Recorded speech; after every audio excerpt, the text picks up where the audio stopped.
I am Dr. Giriraj Singh, lecturer of chemistry. My dear students, आज के इस video में हम आपको एक नई इकाई के साथ उपस्थित हैं और वो नई इकाई है हमारी nitrogen containing organic compounds, nitrogen युक्त कार्बनिक यौगिक। और इस इकाई के अंतर्गत आज जिस टॉपिक को हम लोग डिस्कस करेंगे वो है हमारा एलिफेटिक एमीन्स। तो आज का हमारा मेन टॉपिक रहेगा एलिफेटिक एमीन्स। एलिफेटिक एमीन्स, इस एलिफेटिक एमीन्स को हम ये देखेंगे सबसे पहले कि इनकी उत्पत्ति कहां से हुई है, इनका जनक कौन है।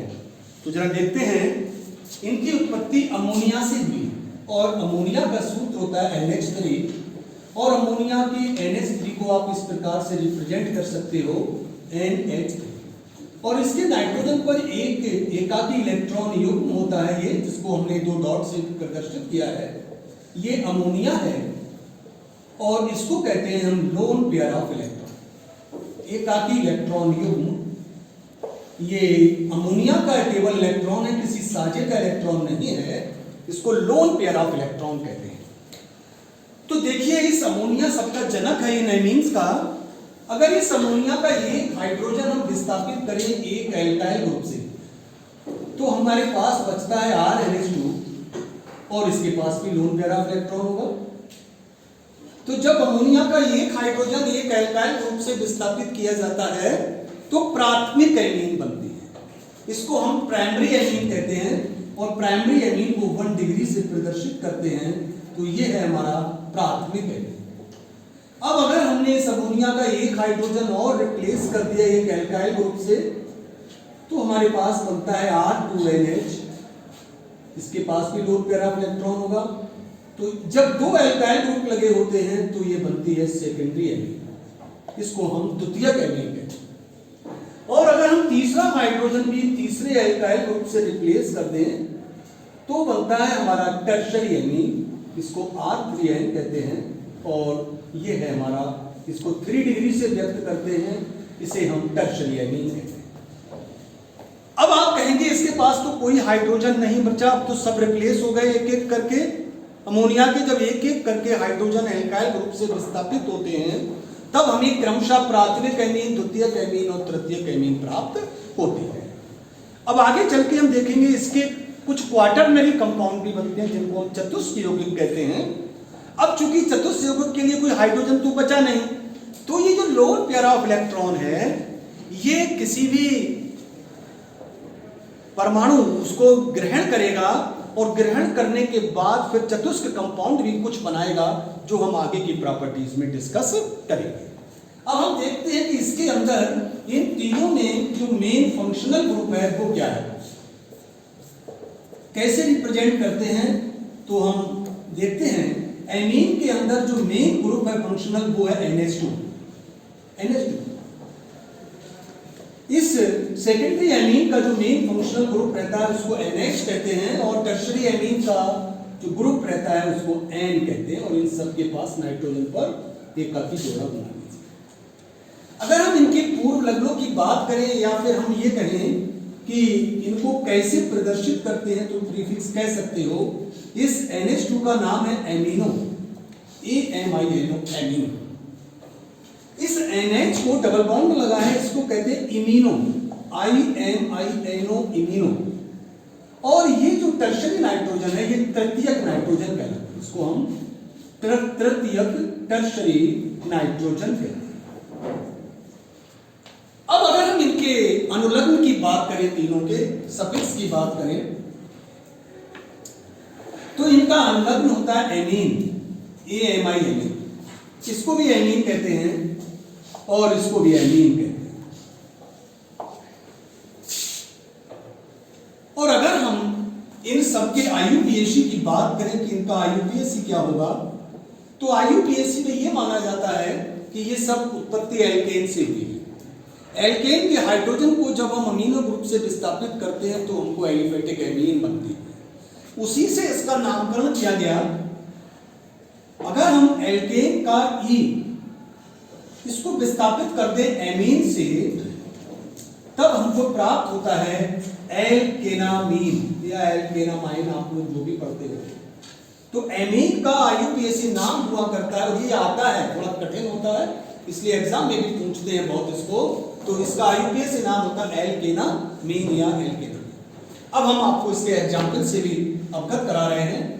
एक प्राइमरी एमीन का एग्जाम्पल लेते हैं हम, CH3NH2। ये प्राथमिक है।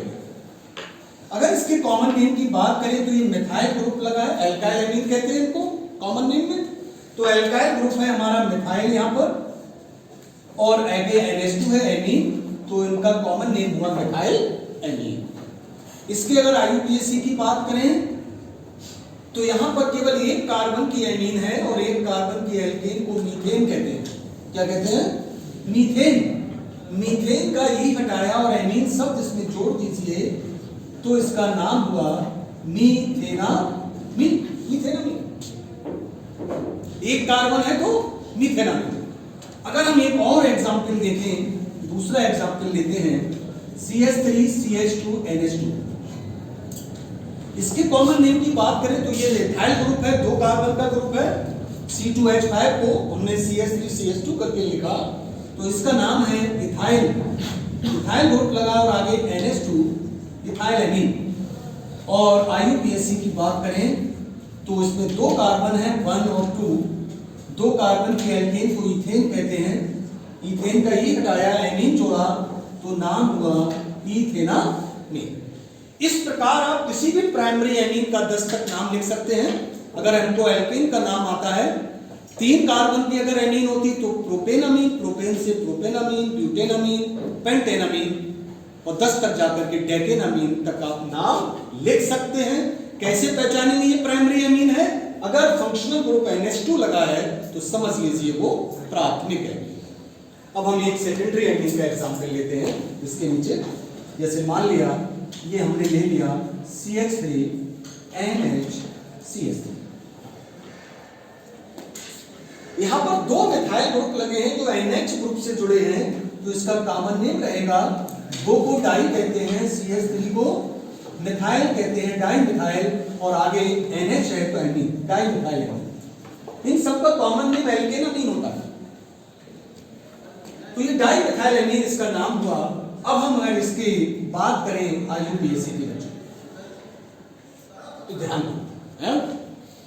अब इसमें अगर हम कार्बन की श्रृंखला का चुनाव करें तो कितने कार्बन की जनक श्रृंखला हो सकती है? एक कार्बन। फिर चैन टूट गया क्योंकि NH आ गया बीच में, तो सतत जो कंटिन्यूटी थी वो ब्रेक हो गई, तो केवल मैक्सिमम एक कार्बन होगा।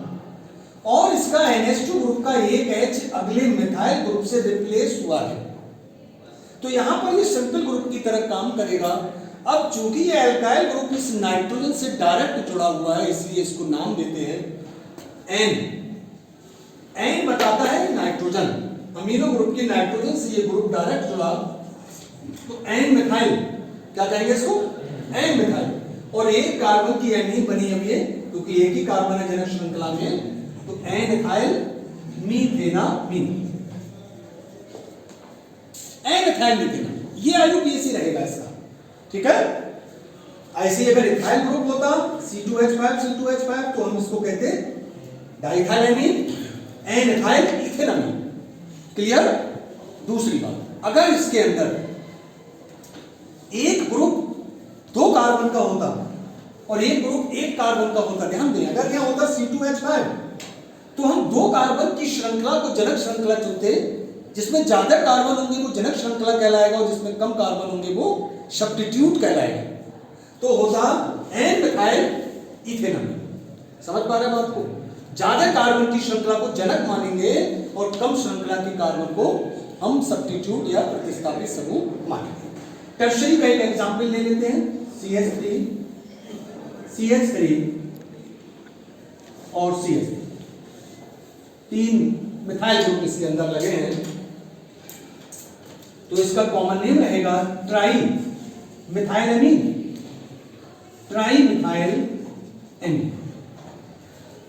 अब इसमें भी वही कंसेप्ट रहेगा, केवल एक कार्बन की श्रृंखला को हम जनक श्रृंखला के रूप में चुन सकते हैं किसी को भी, और इस अमीनो ग्रुप के दोनों हाइड्रोजन दो मिथाइल ग्रुप से रिप्लेस हुए, तो जब IUPAC लिखते हैं इसका हम, तो ये देखेंगे NN, 2 बार लिखेंगे NN, 2 बार लिखेंगे NN डाइमिथाइल, 2 मिथाइल ग्रुप हैं, दोनों में उससे जुड़े हुए हैं, NN डाइमिथाइल मीथेनामीन, मीथेनामीन, ये इसका टर्शरी ट्राइमिथाइलएमीन का नाम है। यहां पर अगर C2H5 होता तो हम ट्राइमिथाइलएमीन कहते और नाम हो जाता NN डाइइथाइल इथेनामाइन। इस तरीके से कर देना, समझ पा रहे? वही कंसेप्ट यहां पर भी रहेगा। अगर एक ग्रुप बड़ा होता, क्या वो लगा कहीं पर, ये मतलब नहीं होता कि ऊपर लगा या बीच में या नीचे, नहीं, 3 में से जो ग्रुप भी, अगर 1 इथाइल होता, 2 मिथाइल होते, तो इथाइल वाले को हम जनक श्रृंखला मानते, इथेनामीन होता और NN डाइमिथाइल होता। समझ पा रहे हैं? तो ये चीज का हम ध्यान करेंगे। इस प्रकार हम ये एमीन का ये नामकरण और वर्गीकरण और उनकी डेफिनेशन को देते हैं। तो what are amines? Amines are the alkyl derivatives of ammonia. Ammonia के एल्काइल व्युत्पन्नों को एमीन्स कहते हैं, एलिफेटिक एमीन्स कहते हैं, क्योंकि हमने एल्काइल ग्रुप से इनको रिप्लेस किया है। और आज हम जिस एमीन को थोड़ा सा डिस्कस करेंगे उसका नाम है एथिल एमीन, एथिल एमीन। और इस एथिल एमीन का जो सूत्र है वो है C2H5NH2, और इसका जो IUPAC नाम है अभी हम लिख चुके हैं, इसी को इथेनामीन भी कहते हैं। तो देखते हैं इस इथेनामीन को हम किस प्रकार बनाते हैं, बड़ा इंपॉर्टेंट है ये, आता है ये क्वेश्चन। तो हम इसके मेथड्स ऑफ प्रिपरेशन, बनाने के कुछ मेथड्स को डिस्कस करेंगे। मेथड्स ऑफ प्रिपरेशन, बनाने की विधियां, और उन बनाने की विधियों में आज एक मेथड को डिस्कस करेंगे जिसका नाम है लैम मेथड, प्रयोगशाला विधि। प्रयोगशाला में एथिल एमीन को किस प्रकार बनाते हैं ये बहुत ही महत्वपूर्ण है। ये कई तरीके से आता है। जिस मेथड से बनाते हैं उसका नाम है बाई हॉफमैन ब्रोमामाइड रिएक्शन। तो ये अपने आप में कई बार क्वेश्चन बनाने की विधि के रूप में आता है, कई बार शॉर्ट रूप में आता है। हॉफमैन ब्रोमामाइड अपक्रिया किसे कहते हैं? Very very important, most important, और यही बनाने का मेथड भी है। ठीक है, तो यहां पर ये हॉफमैन ब्रोमामाइड रिएक्शन क्या होती है पहले इसको समझेंगे। ये वो मेथड है कि जिसके द्वारा हम एमाइड से एमीन बनाते हैं, और इसमें कार्बन की संख्या कम होती है। तो जितने कार्बन की हमको एमीन चाहिए उससे 1 कार्बन के ज्यादा का एमाइड लेंगे, और उस एमाइड को जब हम ब्रोमीन और कास्टिक पोटास के साथ गर्म करते हैं तो हमें 1 कार्बन कम की प्राइमरी एमीन बनती है। इस अपक्रिया को हॉफमैन ब्रोमामाइड अपक्रिया कहते हैं। अगर हमको इथिल एमीन बनानी है तो यहां पर हम लिखेंगे प्रोपेनामाइड, 3 कार्बन का एमाइड लेना पड़ेगा। तो यहां हम लिखते हैं C2H5CONH2, ये है प्रोपेनामाइड। और इस प्रोपेनामाइड को जब हमने ब्रोमीन और कास्टिक पोटास 4 KOH लेते हैं उसकी उपस्थिति में गर्म किया, तो C2H5 यहां से NH2 यहां से मिलकर पहला बनता है C2H5NH2 प्लस 2K और 2Br मिलके बनते हैं बेटा ट्वाइस KBr प्लस 2KCO और यहां से O मिलकर के बनता है K2CO3 प्लस 4 हाइड्रोजन है तो हमको मिलता है ट्वाइस H2। तो इस प्रकार ये हम इस मेथड से प्रयोगशाला में इसको निर्माण करते हैं। ये आपको एथिल एमीन बनती है, और ये पोटेशियम कार्बोनेट जल और पोटेशियम ब्रोमाइड बनता है। इस अपक्रिया को हम हॉफमैन ब्रोमामाइड अपक्रिया कहते हैं। तो इस मेथड से हम इसको बना सकते हैं। एक दूसरा अदर मेथड्स है, उससे भी इसको हम बना सकते हैं। वाई द रिडक्शन ऑफ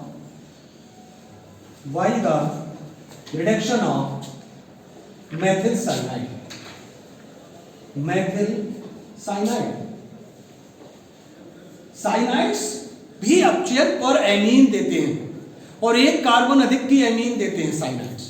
तो कभी भी अगर हमको कार्बन बढ़ाना है तो पहले हम उसका साइनाइड बना लें, उसका रिडक्शन करा दें, तो हमको 1 कार्बन अधिक की एमीन बन जाती है। कार्बन अगर कम करना है तो हम उसका हॉफमैन ब्रोमामाइड करा सकते हैं। तो देखिए जब हम methyl cyanide CH3 methyl cyanide का जब हम अपचयन कराते हैं, सोडियम अल्कोहल ले लीजिए अपचायक, तो यहां से 4 हाइड्रोजन लगेंगे, 2 हाइड्रोजन इस कार्बन से लगेंगे और 2 हाइड्रोजन इस नाइट्रोजन से लगते हैं और हमारा बनता है CH3 CH2 NH2। तो ये साइनाइड ग्रुप एमीन में कन्वर्ट हो जाता है, कार्बन की संख्या भी बढ़ गई और हमको ये मिला एथिल एमीन प्राप्त हो जाता है। ये था हमारा मिथाइल साइनाइड। तो आज के इस वीडियो में हम इसको यहीं तक डिस्कस करेंगे, इसके आगे का हम नेक्स्ट वीडियो में। धन्यवाद।